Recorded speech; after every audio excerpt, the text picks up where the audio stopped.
As the clock struck midnight, a 16-year-old girl carefully orchestrated a plan to get rid of her family once and for all. At the age of 16, individuals often possess an inflated sense of self-importance and may be prone to becoming overwhelmed by minor setbacks. However, with time, they come to realize that the world does not revolve around them and their daily struggles may seem trivial. At this age, it may be difficult to comprehend why parents would refuse anything, including the chance to pursue a romantic relationship with one's ideal partner. The Caffeys were unremarkable individuals who reside in a modest wooden house in the small Texas town of Alba, which is situated approximately an hour away from Celeste, the town in which the family used to live and their daughter, Erin, spent her childhood. The community is close-knit and predominantly religious. Moreover, Penny, Erin's mother, played the piano at the local church, and her father, Terry, worked as a home health aide and lay preacher near their home. Erin had two younger brothers, Matthew and Tyler, but she is considered the jewel of the family due to her beauty and sweet nature. Erin's popularity extends beyond her family and church community, as some boys from the town come to church solely to catch a glimpse of her striking eyes or interact with her while she is working as a waitress. Despite her popularity, Erin remains a shy and charming girl who is homeschooled and rarely seen outside of her home. The decision to be homeschooled was made by her parents after an incident in the 4th grade, in which a classmate attempted to kiss Erin, which deeply disturbed her parents and prompted them to withdraw all their children from public school. Erin and her siblings lead a sheltered life with limited social interactions and activities, which is compounded by their remote location, 10 kilometers from the nearest town. In July 2007, Erin turned 16 and was permitted to work at a local fast food restaurant. Her colleagues noticed that she seemed overwhelmed, as if seeing the world for the first time. She possessed a level of naivety and extreme sheltering that some may have encountered before. It was at the restaurant where Charlie Wilkinson, an 18-year-old customer, caught her eye. Charlie was quite the opposite of Erin, always broke, drove a rundown car, looked unkempt, wore cowboy boots, and even wore a Western hat. The first time he saw Erin in her fast food uniform serving him through the window of his car, he was smitten. Charlie was a solitary child who lived in the countryside with his father, stepmother, brother-in-law, and sister-in-law. His father worked in a paper mill near Dallas, and his mother left the city after their divorce, so Charlie only saw her once or twice a year. During his free time after school, Charlie enjoyed hunting and fishing, knew how to handle a gun, and had a strong temper, which often led his classmates to tease him. However, when he met Erin, he softened. His friends couldn't stand to hear him talk about her all the time. Even though Erin's parents had reservations about their relationship, the young couple managed to see each other frequently. Charlie would visit Erin at the restaurant where she worked or join her and her brothers around their campfire. They spoke on the phone for hours, sometimes until 11 p.m., which was a lot for children of their age. Erin felt fulfilled and was coming out of her shell. She was in love with the bad boy and she took pride in this fact. In December 2007, after 5 months of dating Charlie, Erin requested to enroll in a public school. She wanted a classic teenage life, and due to her good behavior, her parents accepted sending her to a public school. Her brothers had already returned to school. Furthermore, it would free up some time for her parents, who had homeschooled her. Terry, Erin's father, allowed the couple to go out for dinner from time to time, provided that Erin was home by 9:30 p.m. Upon enrolling in school, Erin and Charlie became inseparable, often holding hands, kissing in the hallways, eating lunch together, and always being in each other's company. It was the kind of couple in high school that would make one want to slap them. One evening, while Charlie was driving Erin home after one of their dinners, he pulled over on the side of the road and appeared anxious. He asks Erin to exit the car and kneels down to present her with his grandmother's ring as a promise of his commitment to her. Although it is not an official proposal, the ring holds great sentimental value and Erin is overjoyed.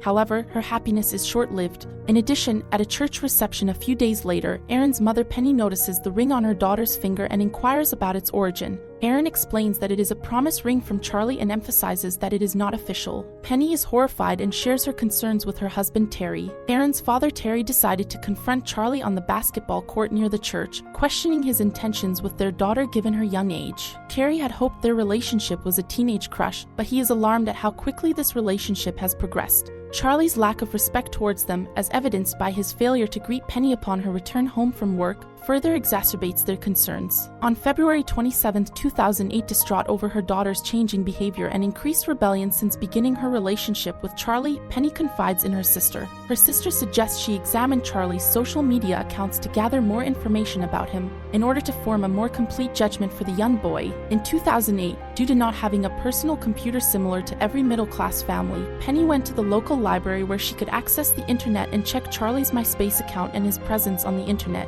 What she discovered there left her shocked. Charlie's posts discussed topics such as alcoholism and sex, leading Penny to believe that the relationship between him and her daughter, Erin, should not continue. That very night upon her returned from school, Erin's parents were armed with enough evidence. Penny and Terry advised their daughter Erin to break up with her boyfriend Charlie because they understood that he isn't a well-behaved teenager. However, instead of the expected reaction of screaming and running out of the house, Erin began to cry and revealed that she had already been contemplating ending the relationship for some time. She claimed she didn't know how to initiate the breakup that very evening, but in reality, she was furious. From her perspective, her parents had taken away her phone and car keys and were now forcing her to end the relationship with the love of her life. Erin began to view her parents as tyrants, and the idea of them disappearing from her life became a necessity for her to be happy. Erin eventually confided in Charlie, revealing her desire to get rid of her parents. She stated that they have to die, much to Charlie's surprise. He suggested running away, but Erin was insistent that her parents had to be eliminated. She shared her fantasies with her friends, who dismissed them as typical teenage talk.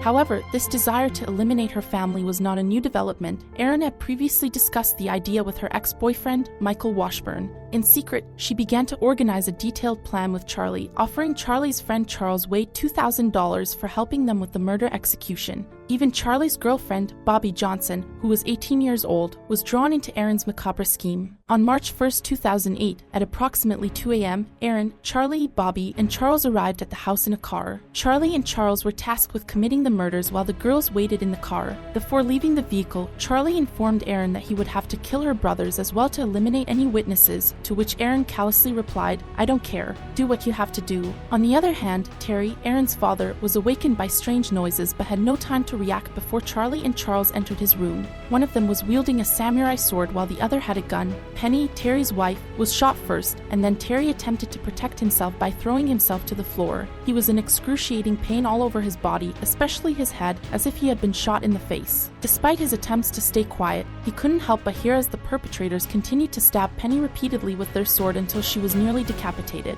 Moreover, Terry was unable to move or speak. His only option was to watch as his wife lay dying. On the contrary, Charlie and Charles proceeded upstairs to where Erin's brothers were sleeping. Terry heard his son Matthew scream in terror as he was shot in the head by Charlie. The youngest brother, Tyler, was hiding in a closet, but Charlie and Charles eventually discovered him. Tyler suffered a slow and agonizing death as the perpetrators took turns stabbing him until he passed away. It's possible that they had run out of bullets and chose to use the sword instead.